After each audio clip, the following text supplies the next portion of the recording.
तो बच्चों हम करने वाले हैं फिफ्थ क्वेश्चन, और बिल्कुल एग्जैक्टली जैसे फोर्थ क्वेश्चन हमने किया था वैसा ही है ये। तो ये क्या बोल रहे हैं, देखो ई एफ जी एच जो है, area of E F G H है equals to half the area of parallelogram A B C D के बराबर। तो पहले मुझे कंस्ट्रक्शन करना पड़ेगा और मुझे इसको इससे जोड़ना पड़ेगा। तो देखो अगर मैंने कंस्ट्रक्शन किया, यहाँ पे मैं लिख लेता हूँ कंस्ट्रक्ट लाइन और ज्वाइन लिख लो, ज्वाइन लाइन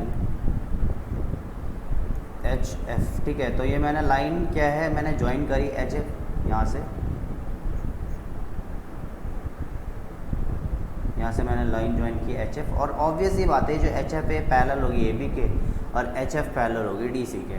तो बस अब मैं यहाँ से करता हूँ, देखो बहुत प्यार से आपको अब समझ में आ गया होगा कि मैं करना क्या चाहता हूँ। तो यहाँ पे देख लीजिए, ये सी है मेरा, यहाँ पे एच एफ है। तो देखो यहाँ पे मैं बोल सकता हूँ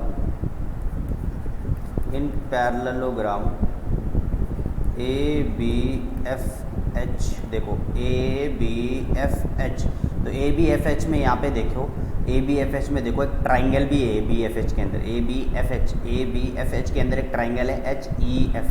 तो यहाँ पे देखो एच ई एफ का बेस और ए बी एफ एच का बेस सेम है और ये सेम पैरेलल लाइन में लाई कर रहे हैं।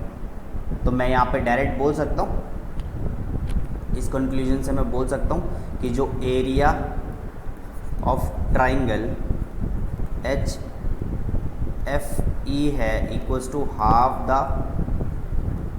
Area of parallelogram A B F H. लिख सकता हूँ ए बी एफ एच, और इसका रीज़न लिख देना same base and between the same parallel lines. तो इसमें आप लिख सकते हो कि भाई जो एरिया हो जाएगा half the area of a parallelogram. तो देखो ये मेरा आ गया फर्स्ट वाला पॉइंट। क्या बात है, इसको मैं ऐसे बॉक्स के अंदर बंद कर देता हूँ, है ना। चलो जी, अब ऐसे ही मैं अब ये वाला ट्राइंगल, अब ये ऐसे ही मैं दूसरा वाला पैरेललोग्राम लेता हूँ। इन पैरेललोग्राम या फिर क्वाड्रिलेटरल लिख सकते हो, कोई प्रॉब्लम। पैरेललोग्राम है, दोनों साइड एक दूसरे के पैरेलल, तो पैरेललोग्राम लिख लो। In parallelogram H F C D. तो यहाँ पे देखो इसके अंदर कौन सा ट्राइंगल है, एच एफ जी। तो मैं लिख लेता हूँ area of triangle H F G equals to half the area of parallelogram H F C D.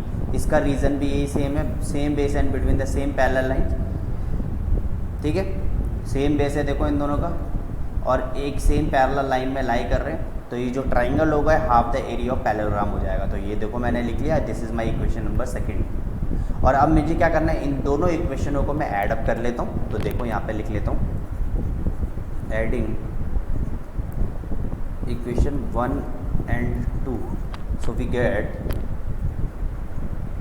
Area of triangle H E F plus area of triangle, देखो एच ई एफ एंड इसका वाला H F G equals to, अब जो right hand side में मैं उसको add कर लेता हूँ। तो half parallelogram A B H F, यहाँ पे लिख लेता हूँ हाफ, मैं डायरेक्ट लिख रहा हूँ हाफ एरिया।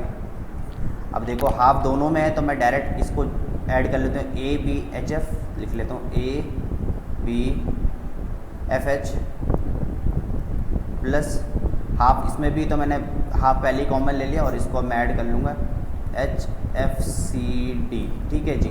अब यहाँ पर देखिए भाई, ये वाला triangle, this is my triangle 1, ये मेरा ट्राइंगल 1 है और ये मेरा ट्राइंगल 2 है। देखो ये वाला ट्राइंगल 2 है, इन दोनों को मैं ऐड करूँगा तो ये क्या बन रहा है, क्वाड्रिलेटरल नहीं बन रहा। तो मैं लिख लेता हूँ एरिया ऑफ क्वाड्रिलेटरल, मुझे क्या चाहिए था, area of E F G H. तो मैं लिख सकता हूँ इसको ई एफ जी एच, बिल्कुल लिख सकता हूँ ई एफ जी एच। आ गया मेरा इससे, देखो इन दोनों को ऐड करके इक्वल्स टू हाफ, तो यहाँ था ही, और एरिया, और यहाँ पे देखो A B F H plus F H C D. तो ये क्या है, पूरा ए बी सी डी है, area of parallelogram A B C D. और यही मेरे बच्चों मुझे प्रूफ करना था। तो ऐसे ही क्वेश्चन आते हैं बोर्ड में, बहुत इजी वाले, बिल्कुल जो समझ में भी आ सकते हैं। तो बिल्कुल देखो कितना इजी सा क्वेश्चन था। अब हम प्रोसीड करते हैं 6th क्वेश्चन को।